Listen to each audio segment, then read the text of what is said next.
When Mother's Day means celebrating your mom, your wife, maybe even your daughter as a new mom, trust 1-800-Flowers to help you celebrate every important woman in your life. With double blooms from 1-800-Flowers, order 1 dozen roses and get another dozen for free. It's a simple way to give beautifully, with colorful blooms that make Mother's Day feel meaningful. For every mom you're celebrating, order with confidence and get double blooms at 1-800-Flowers.com/podcast. That's 1-800-Flowers.com/podcast. Hello, your friendly neighborhood host, JT Wheatley, back again for another episode of History Comics Podcast. This time we'll be covering the life of Matt Baker, the best artist of the Golden Age. Like all mediums throughout the ages, comic books are no different in that it featured talented creators from all races, only for those to suffer from racist practices to keep them from fully realizing their talent, let alone be recognized. A notable one was Matt Baker, a brilliant Golden Age artist who was so talented at drawing beautiful women that no less than Frederick Warren targeted his art as over-sexualizing them.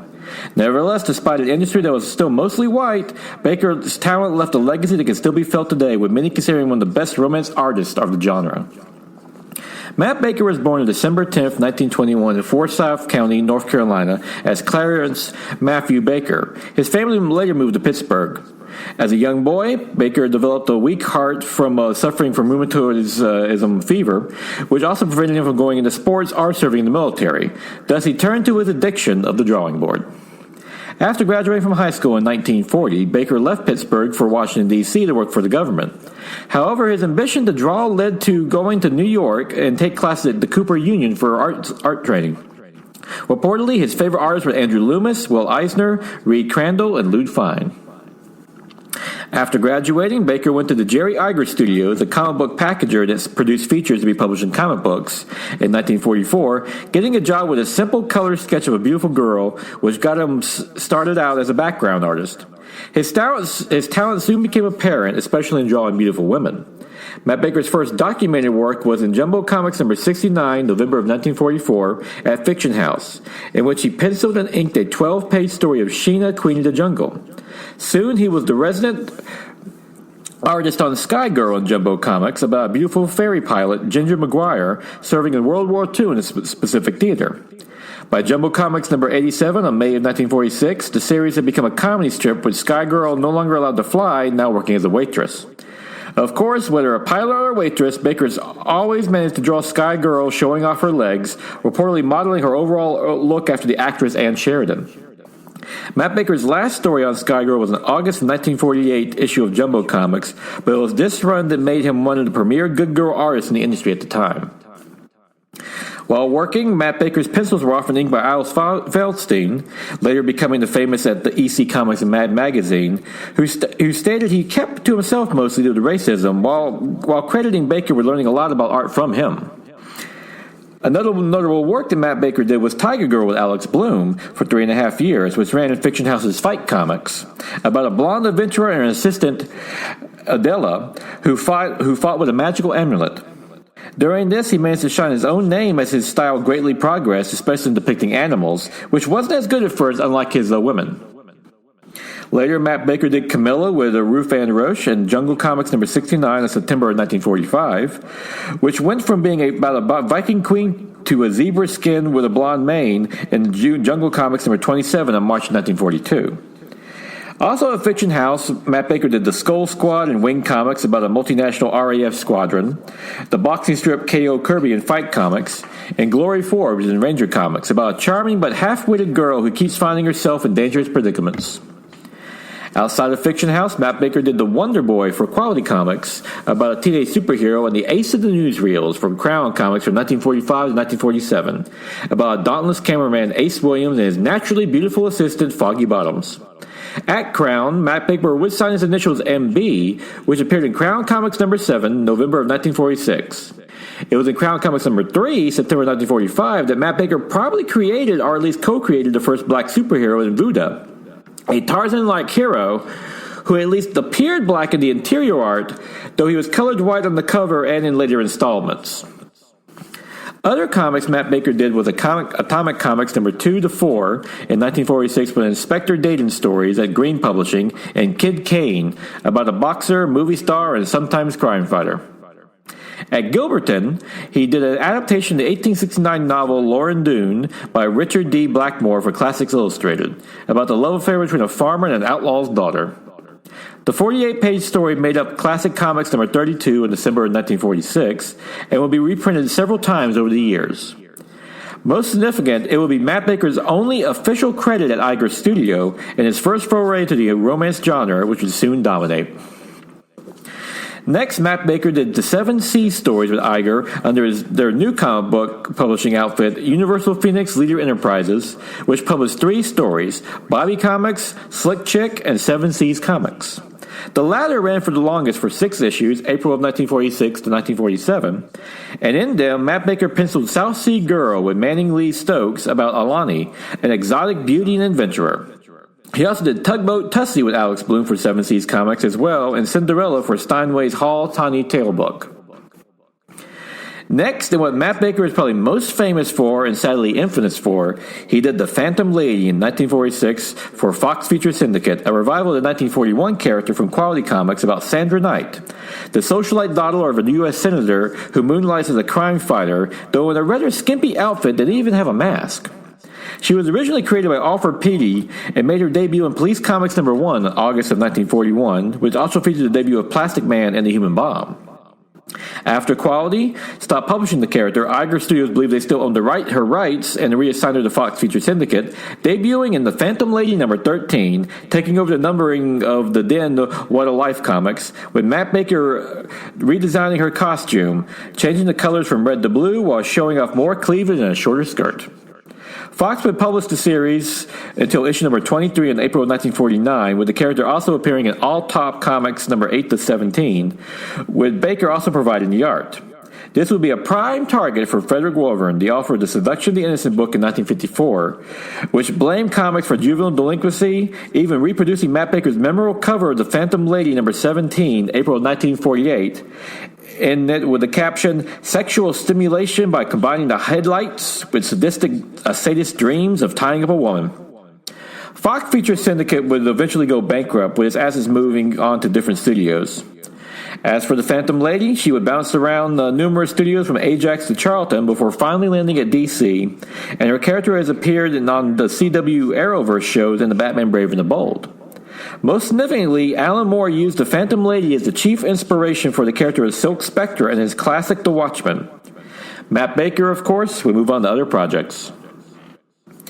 In 1947, Matt Baker left Iger Studios to go freelance, working for Fiction House directly on stories like Camilla and Mister of the Moon and Planet Comics. He soon built the reputation of being talented but late, which he blamed on his poor heart, but was still the most successful black artist of the Golden Age, a rarity for the time. Baker especially signed in the romance genre his ability to draw beautiful women and would soon be considered one of the greats. In 1948, Matt Baker worked at Fawcett for one time with Don Winslow, number 64, and also worked for DS in the 1940s. It was once believed he worked for Ace Comics, but that was probably his friend Frank Guisca. In his personal life, Matt Baker was known for being handsome and finely dressed, spending a good deal of his income on nice clothes. More than a few of his colleagues believe Matt Baker was gay, if not at least bisexual, as his nephew Matt D. Baker just described him as being a ladies' man. At St. John Publishing, Matt Baker did such books as The Northwest Mounties number 1 in October of 1948 and Crime Reporters number 2, along with teenage romances. Another example was Cinderella Love number 25 cover in December of 1954.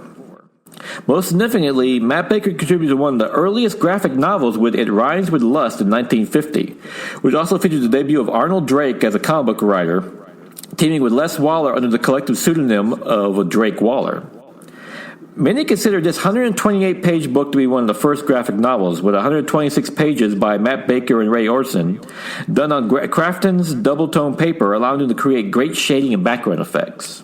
The story was about Russ Mason, owner of Mason Mines Incorporated in Coppertown, and the male journalist Hal Weber, who was torn between Rust and her stepdaughter, Aubrey Mason.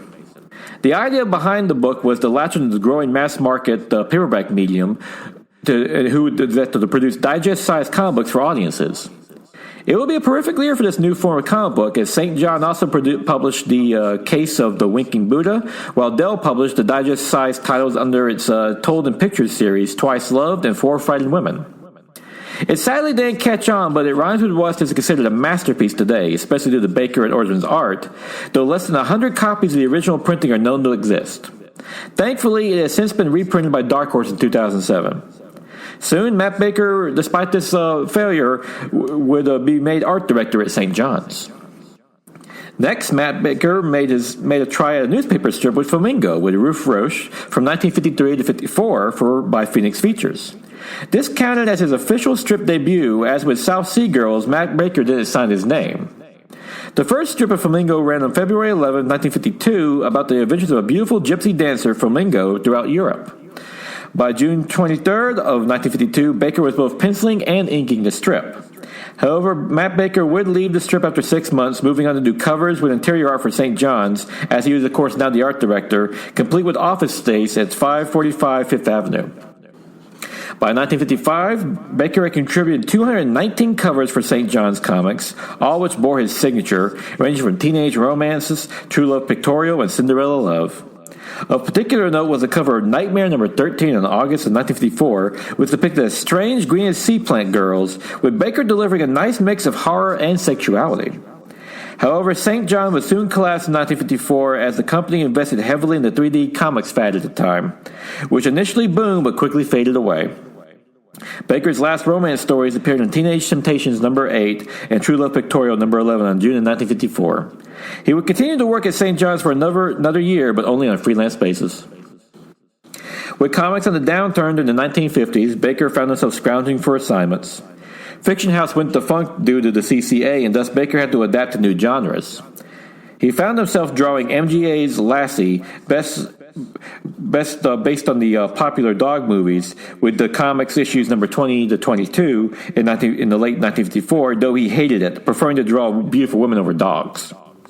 This he did for Western Printing / Dell, along with which he also did a 35-page adaptation of King Richard and the Crusades, based on the film starring Rex Harrison and Virginia Mayo, which appeared in 4-color comics number 588 that October. Other freelance work that Matt Baker did was for Atlas, Marvel, Quality, and Harvey, doing westerns like Quick Trigger Western and romances like Love Confessions and First Love Illustrated. He also did covers for the Manhunt Mystery magazine and female news for Nugget and Arnold Comics, which he dreamed up and would incidentally become a precursor for Playboy magazine.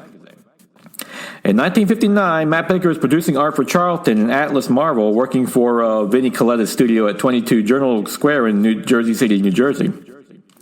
Coletta inked Baker's pencils, while Baker also ghost penciled for Coletta, who at this point had given up penciling to devote to full-time to inking. Together, Baker had a long run of My Own Romance at Atlas, along with working on the Spirits of the Unexplored Worlds at Charlton. Matt Baker was known for using a great deal of reference material, and he loved comics work as much as he did advertising, making $35 to $40 a page. Matt Baker's last published work would be Strange Suspense Stories number 47 on the May of 1960, as he died at the age of 37 from a heart attack on August 11, 1959, as a result of his constantly weak heart. He was survived by his family, notably his half-brother Fred Robinson and his nephew Matt D. Baker, who had their own art careers and have since become caretakers of Matt Baker's artistic legacy, which includes a brilliant career in comics. Despite racial prejudice, Matt Baker managed to be one of the best artists of the romance genre, drawing some of the most beautiful women ever on the comics page, and even made art director at St. John's, one of the premier publishers at the time. As a result, he was inducted posthumously into the Will Eisner Comic Book Hall of Fame in 2009 and continues to be rediscovered today as not just one of the best black artists in comic books, but one of the best artists, period. I would like to thank the chief source for this episode, Matt Baker, The Art of Glamour, edited by Jim Amash and Eric Nolan Wivington, an excellent biography of the artist, complete with numerous interviews from his colleagues and great reprints of his art and comic book stories. A must-read for any comic book fan.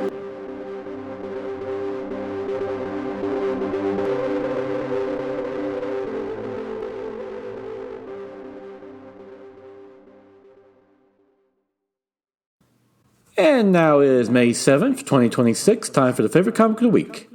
DC Sonic the Hedgehog, The Metal Legion, number 1 by Ian Flynn and Adam Bryce Thomas, which is a great new crossover series, which big camp where the original one stepped in, where the Sonic universe and the DC universe are teaming up to go up against Lex Luthor and Dr. Eggman, who have decided to team themselves, with consequences for both the universes.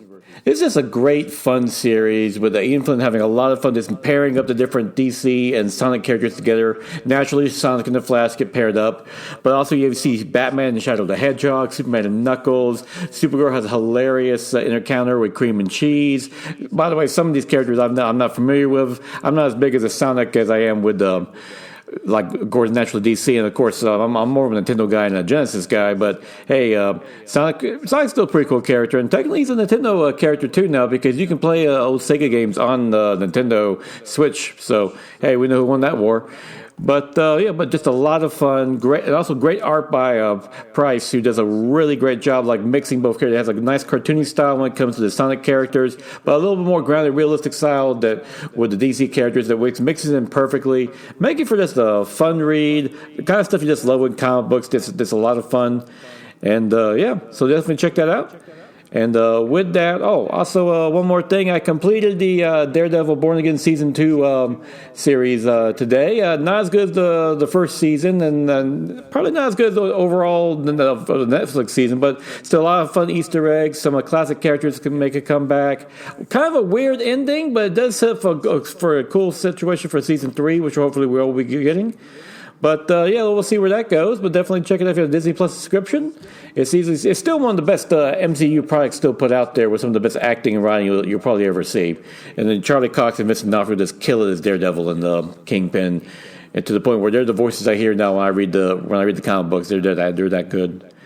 But definitely check that out. And till then, join me again next week for likely another episode of the Archives. But till then, go out and enjoy yourself a good comic book. And definitely check out those DC Sonic the Hedgehog crossover books, because they're just a lot of fun.